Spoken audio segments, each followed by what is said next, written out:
As I listen to U.S. Senator Ted Cruz make his case to the Texas GOP delegation to the 2016 GOP National Convention on his non-endorsement of Trump, I got the impression that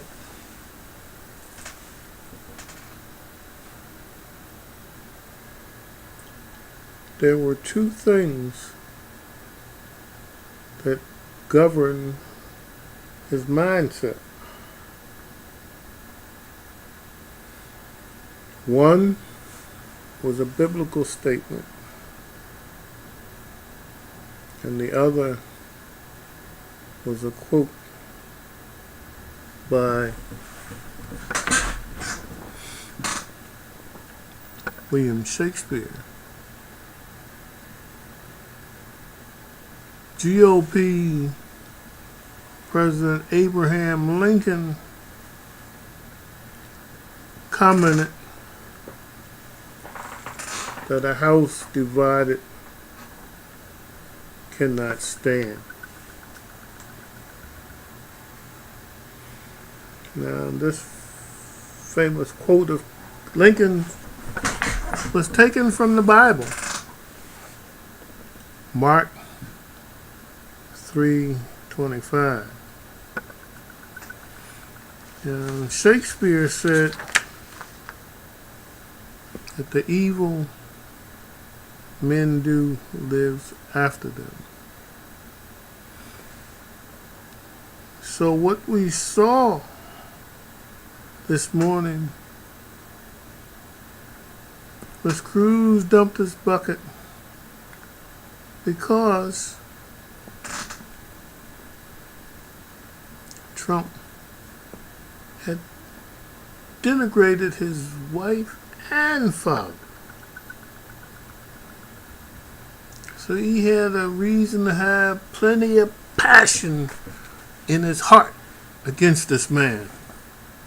And it wasn't something that he was going to just jump up and say, oh, campaign is over, let's forget it all. No, that wasn't about to happen.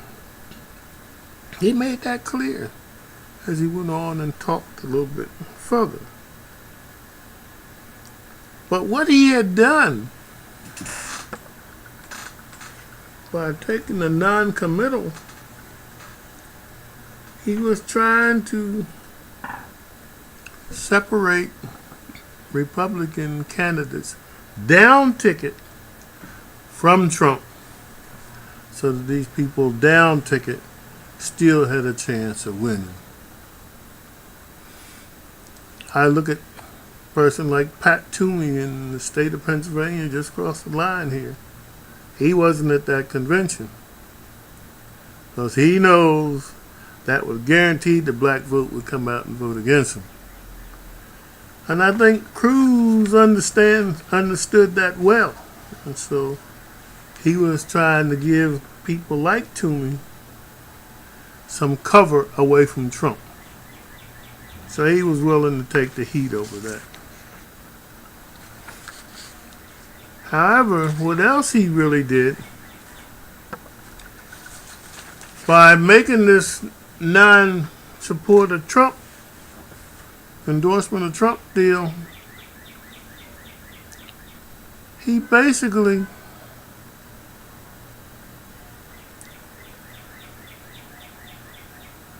killed the vice presidential candidate's high media exposure.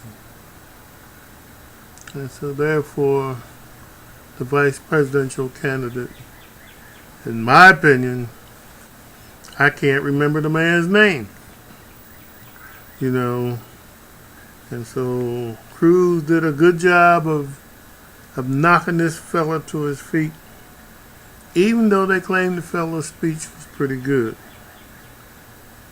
However, Trump's goal was to keep that anti-Trump vote turnout from coming out and destroying other Republican candidates. Now, I'm a 40-year African-American Republican, and I guess by today's standards, I'm considered a rhino.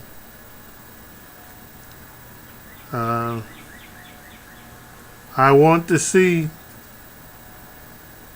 Hillary Clinton win the U.S. presidency and also bring out votes to defeat the down-ticket GOP candidates. Blacks need to focus our vote against U.S. senatorial candidates because they were not able to play this gerrymandering game and schemes. Don't apply because every vote, wherever you are in the state, you get to vote on. However, my worry, which having been a Republican for many years, is that what we may see come about is the presidential campaign start to mimic what I see here in Delaware.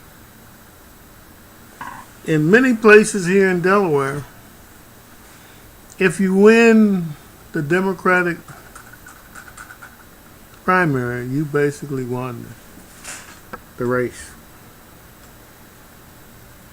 I mean, I live in the city of Wilmington, and I very seldom get to vote in any race, any primaries. So, I think if the Republicans don't turn around and start to figure out how to aggressively go after non-white voters, the GOP electability, in my opinion, is now on life support.